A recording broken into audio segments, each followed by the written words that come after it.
segundo. Es decir, 2 por 3 dividido 1 por 2. 2 por 3, 6 medios. ¿Cuántos son 6 medios? 3 voltios. Perdón, 3 amperios, que es la intensidad. 3 amperios. Esta es la intensidad que circula por el circuito. La intensidad total, no la intensidad que pasa por aquí ni la intensidad que pasa por aquí, sino la total. Y continuamos al paso 3. En el punto 3, dos resistencias conectadas en paralelo, es como si fuesen dos bombillas conectadas en paralelo, es como si yo tuviera una pila de petaca, por ejemplo, con mi positivo y mi negativo, y lo que hago es conectar una bombilla a los polos de la pila. La bombilla se encendería. Y si la conecto en paralelo, quiere decir que está sometida al mismo voltaje. La conecto aquí, ya tengo dos bombillas conectadas en paralelo, que es exactamente lo que tengo aquí. Ambas bombillas están sometidas al mismo voltaje V. El voltaje, igual que antes teníamos en la resistencia en serie, que había una caída de voltaje en R1 que se llamaba V1 y en R2 que se llamaba V2, aquí no vamos a tener eso, sino que el voltaje es V. Entonces, ¿qué es lo que tengo que calcular en paralelo? Pues en paralelo lo que tengo que calcular es lo que es diferente. La intensidad que circula por R1 y la intensidad que circula por R2. ¿Y cómo calculo yo eso? Si solamente tengo que V es igual a I por R.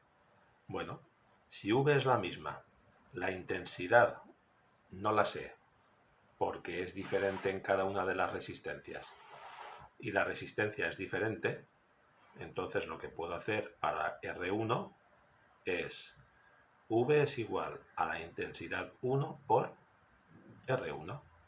V sabemos que son 2 voltios. Y 1 no lo sé. R1, ¿cuánto vale? 1 ohmio. Entonces podemos decir que I1 es igual a 2 entre 1, que es 2 amperios. ¿Puedo calcular R2? Pues sí, se calcula igual que I1. Para calcular I2, perdón, I2 sería igual a V dividido por R2. ¿Cuánto vale V? Hemos visto que en los datos son 2 voltios. 2 voltios dividido por R2, que son 2 ohmios, es igual a 1 amperio. Comprobación. Si hacemos la comprobación, podemos ver que la intensidad que circula por todo el circuito es igual a la suma de I1 más I2, que es como si fuese el agua que se divide en este punto hacia arriba y hacia abajo. Pues la intensidad que hemos calculado en el punto 2 son 3 amperios, es igual a la intensidad 1 que vale 2 amperios más la intensidad 2 que vale 1, pues sí. Por lo tanto, ya sé que hasta el punto 3 este problema lo tengo bien. En el punto 4, ¿qué es lo que vamos a calcular? En el punto 4, lo que vamos a calcular son las potencias. La potencia perdida en la resistencia 1, la potencia perdida en la resistencia 2 y la potencia total. La potencia total sabemos que es I por V, pero también tenemos que comprobar que es P1 más P2, ¿de acuerdo? Que es la suma de las potencias perdidas en cada una de las resistencias.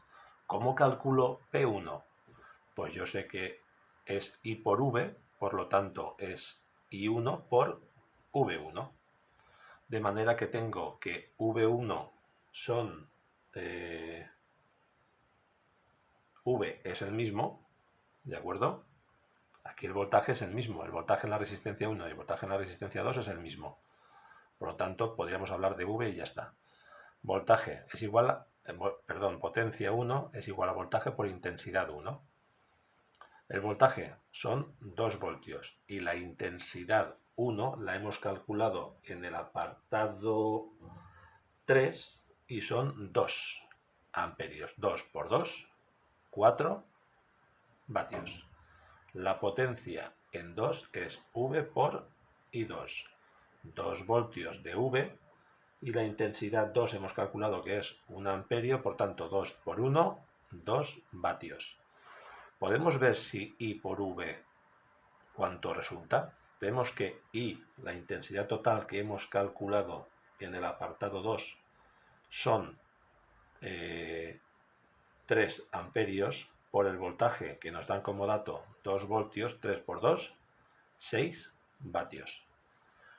Por lo tanto, la potencia total es igual a P1 más P2, pues lo compruebo. La potencia total son 6 vatios, es igual a P1, que son 4 vatios, más la potencia en 2, que son 2 vatios. Sí, pues yo ya sé que hasta este punto 4 tengo bien hecho el problema. ¿Qué tengo que hacer en el punto 5? El cálculo de la energía, que ya sabemos que es potencia por tiempo. No tengo que hacer nada diferente. Los únicos puntos diferentes con respecto al circuito serie son el punto 3 y el punto 4. En el punto 1, en el paralelo, tengo que calcular también resistencia total. En el punto 1 calculo la resistencia total. En el punto 2 calculo la intensidad, hasta ahora es igual que en el serie. En el punto 3 lo que hago es calcular I1 e I2, porque recuerdo que aquí la electricidad, cuando llega a un punto, a un nudo, a un cruce, se puede dividir en dos caminos, y lo que tengo que hacer es calcular cuál es la corriente que se va por un camino y cuál es la corriente que se va por el otro camino, y realizar la comprobación de que I es igual a I1 más I2. En el punto 4 lo que hago es calcular la potencia total, la potencia perdida en 1 en la resistencia 1, la potencia perdida en la resistencia 2, y realizar la comprobación de que la potencia total es igual a la potencia en 1 más la potencia en 2. Y en el punto 5 lo que hago es calcular la energía, que es igual a la potencia por tiempo, y el coste, que es la energía por el precio. Por lo tanto, la energía es igual a la potencia por tiempo. La potencia la sabemos, 6 vatios.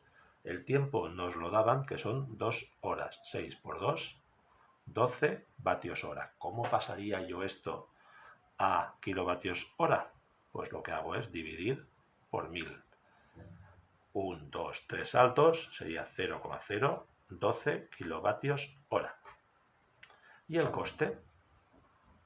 El coste es igual a la energía que acabo de calcular por el precio, que son 0,15 euros el kilovatio hora, que nos lo dan como dato en el problema. La energía son 0,012 kilovatios hora por el precio, que son 0,15 euros el kilovatio hora. Como el kilovatio hora está dividiendo y el kilovatio hora está multiplicando, lo puedo tachar. Se anulan entre sí. Entonces solo tengo que calcular el 0,012 por 0,15 euros. Queda un total de 0,018 euros. Y esta sería la forma de proceder en los circuitos paralelos. Recordamos que si una de las bombillas o resistencias se estropea en paralelo, la otra sigue funcionando porque su camino no se ha roto. ¿De acuerdo? No es lo mismo que pasaba en el serie, que cuando una resistencia se rompía, las demás resistencias o bombillas no es que estuvieran rotas, pero no funcionaban porque no circulaba corriente.